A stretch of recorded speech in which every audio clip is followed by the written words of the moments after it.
সাফ অনূর্ধ্ব-20 চ্যাম্পিয়নশিপে ট্রফি ধরে রাখা বাংলাদেশ অনূর্ধ্ব-20 ফুটবল দলকে সংবর্ধনা দেওয়া হয়েছে। হযরত শাহজালাল আন্তর্জাতিক বিমানবন্দর থেকে সাতখোলা বাসের শোভাযাত্রার মাধ্যমে খেলোয়াড়দের নিয়ে আসা হয় রাজধানীর হাতিরঝিলে। পূর্ব ঘোষণা অনুযায়ী আনুষ্ঠানিক সন্ধ্যা 7:30 শুরু হওয়ার কথা থাকলেও চ্যাম্পিয়ন দলটি সেখানে পৌঁছায় রাত 9:45টায়। খেলোয়াড়রা অনুষ্ঠানস্থলে পৌঁছালে বাফুফের সদস্যরা তাদের ফুল দিয়ে উষ্ণ অভ্যর্থনা জানান। চোটের কারণে ক্রাচে ভর করে মঞ্চে আসেন এক খেলোয়াড়। এরপর আসেন সাপের সেরা গোলকিপার ইসমাইল হোসেন মাহিন। একে একে সব খেলোয়াড়দের মঞ্চে ডেকে নেওয়া হয়।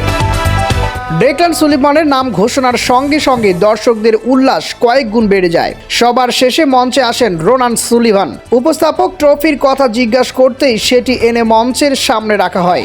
এ সময় বাংলাদেশ বাংলাদেশ স্লোগানে মুখর হয়ে যায় পুরো মঞ্চের আশেপাশে। অনুষ্ঠানে প্রধান অতিথি হিসেবে উপস্থিত ছিলেন জাতীয় ফুটবল দলের সাবেক অধিনায়ক আমিনুল হক, যিনি বর্তমানে যুব ও ক্রীড়া প্রতিমন্ত্রী।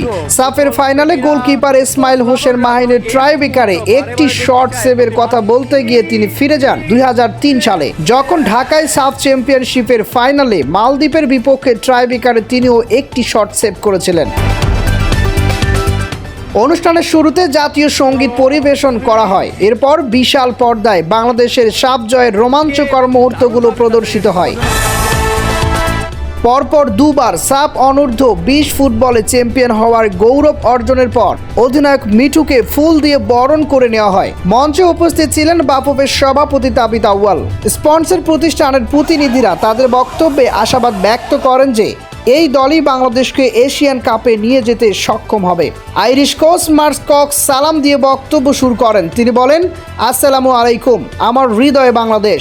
ছেলেরা চেষ্টা না করলে এই ট্রফি আসতো না। 1971 সালে বাংলাদেশ ইতিহাস গড়েছে, এই ছেলেরাও ইতিহাস গড়েছে। আমাদের এখন 2034 সৌদি আরবের বিশ্বকাপে খেলার স্বপ্ন দেখতে হবে।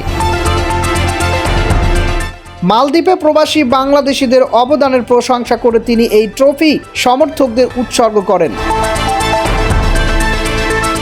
নাসের শাহরিয়ার জায়েদ রেডিয়ান ফার্মাসিউটিক্যালসের পক্ষ থেকে 23 জন খেলোয়াড়ের প্রত্যেককে 1 লাখ টাকা এবং দলের অন্য সদস্যদের 50,000 টাকা করে দেওয়ার ঘোষণা দেন, যা আজ রাতেই সবার হাতে পৌঁছানোর কথা। এছাড়া সমর্থকদের দাবির প্রত্যেকটিতে ঢাকা উত্তর সিটি প্রশাসক শফিকুল ইসলাম খান প্রত্যেক খেলোয়াড়কে 50,000 টাকা করে দেওয়ার প্রতিশ্রুতি দেন। যদিও বাফুফের সভাপতি তাবিথ আউয়াল আলাদা কোনো পুরস্কারের ঘোষণা দেননি। এর আগেও হাতিরঝিলে হওয়া মেয়েদের 2টি সংবর্ধনায় কোনো পুরস্কার ঘোষণা করেনি বাফুফে। যুব ও ক্রীড়া প্রতিমন্ত্রী আমিনুল হক প্রধানমন্ত্রী তারেক রহমানের শুভেচ্ছা পৌঁছে দেন। তিনি বলেন, অর্জিত সাফল্য ধরে রাখা অত্যন্ত কঠিন। 6 এপ্রিল সরকারের পক্ষ থেকে সাফজয়ী দলকে আনুষ্ঠানিকভাবে পুরস্কৃত করা হবে বলে প্রতিমন্ত্রী ঘোষণা দেন। এই সাফল্য উদযাপনে জনসাধারণের ব্যাপক অংশগ্রহণের আমন্ত্রণ থাকলেও আম জনতার উপস্থিতি ছিল অপ্রত্যাশিত বা অতুলনীয়। গ্যালারির 3 ভাগের 1 ভাগও পূর্ণ হয়নি, তবে আয়োজন ছিল বেশ জাঁকজমকপূর্ণ। প্রবেশ পথে ট্রফি জয়ের বড় বিলবোর্ড ও খেলোয়াড়দের ছবি সংবলিত বোর্ড ছিল। মঞ্চের পেছনে পর্দায় ছেলেদের সাফ জয়ের পাশাপাশি গত জানুয়ারিতে নারী ফুটসাল জয়ের ছবিও দেখানো হয়, যা অনেকের কাছে কিছুটা অসংলগ্ন মনে হয়েছিল।